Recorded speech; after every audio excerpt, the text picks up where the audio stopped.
要將佢上一啲捲，大概呢個24左右嘅24左右，咁全部都係喺髮尾位置，主要係方向 random，即係我哋嘅隨意啦，咁樣左右咁樣會比較好啲啦。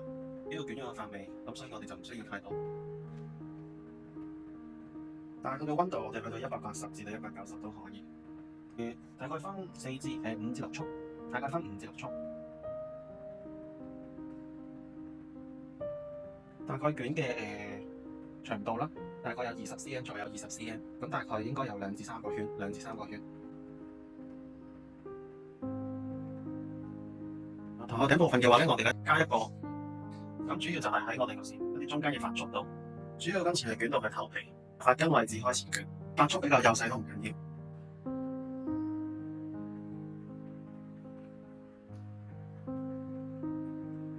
緊要由髮根位置開始，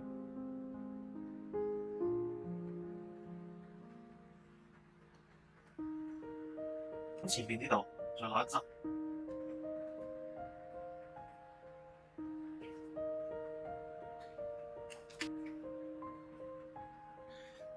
髮束嗰個份量比我哋嘅髮尾位置落個份量要再幼細啲，再幼細啲。但係記住，我哋一定係由髮根位置開始捲。首先我哋用手指將我哋頭先捲好咗嘅全部將佢打散，主要淨係將我哋頭先嘅圈一分為二，或者可能再分再細啲，用翻入去我哋本身嘅頭髮上面。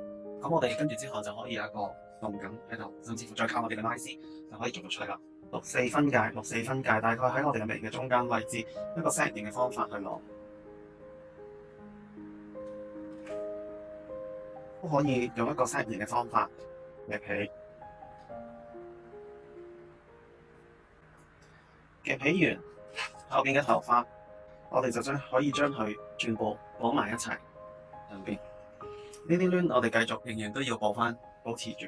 今次用2條嘅橡筋綁喺我哋嘅後枕骨位，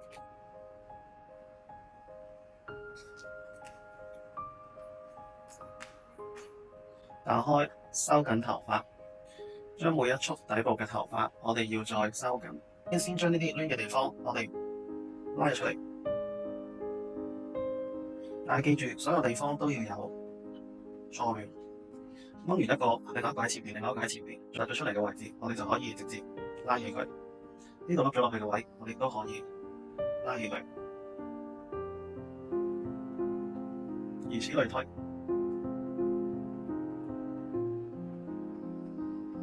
頭髮嘅根部位置處理，拉起佢。所有呢邊嘅頭髮，我哋往下拉。處理完成後邊區，我哋就再做頂區。頂區主要分成喺2個位置嘅中間，我哋再將佢進行拉絲。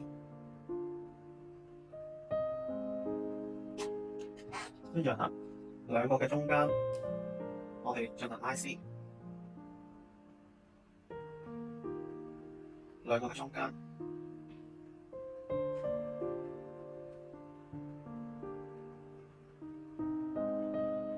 咁樣就暫時完成咗我哋第一 part。跟住我哋就可以用 hairspray 做固定。太陽穴，經過太陽穴，再放到去後邊，再開始扭轉，去到我哋嘅另外一邊，我哋再作固定。固定完成後，我哋再拉翻啲咁多收絲。面呢一個地方，我哋都要幫佢拉絲。用手指梳順頭髮，經過我哋嘅太陽穴，再去到我哋面頰，再去到我哋嘅後尾耳仔背後兩手。固定之前可以先幫佢進行調整，用返少量嘅頭髮做前因處理。固定之前，先將頭頂嘅部分我哋都進行拉絲。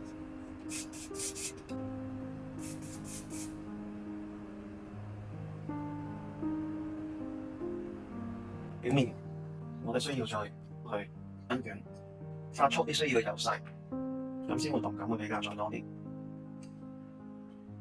甚至乎最左右兩邊，我哋都必須要重新再捲多次。當時捲髮器用翻同一個都冇問題。跟住之後前因部分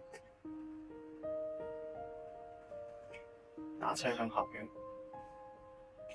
盡量唔希望捲得太厲害，所以一捲完即刻用手再梳翻鬆佢。頭髮攞向後水平向後捲，捲放嘅形式，連續嗰個感覺更加自然。又係用手指梳翻鬆佢。客人要求係要比較自然啲嘅話，咁樣我哋已經係足夠啦。但係如果佢係需要嘅話，希望嗰個波簾層次可以再多啲嘅話，咁我哋就可以將我哋頭先捲起咗嘅部分將佢打開，左右打開。同埋因為我哋一開始本身我哋嘅底部有上個捲，所以佢亦都會自己自動棘住咗，個捲亦都會變得比較持久，甚至乎亦都唔會咁容易塌。咁呢度最尾我哋拉翻落少少，我哋遮住個橡筋位，等佢有一個整體嘅銜接。咁就完成咗一個比較有動感，甚至乎髮量睇落去比較多嘅低髻啦。咁希望大家鍾意啦，大家有時間都可以試一試嘅。拜拜。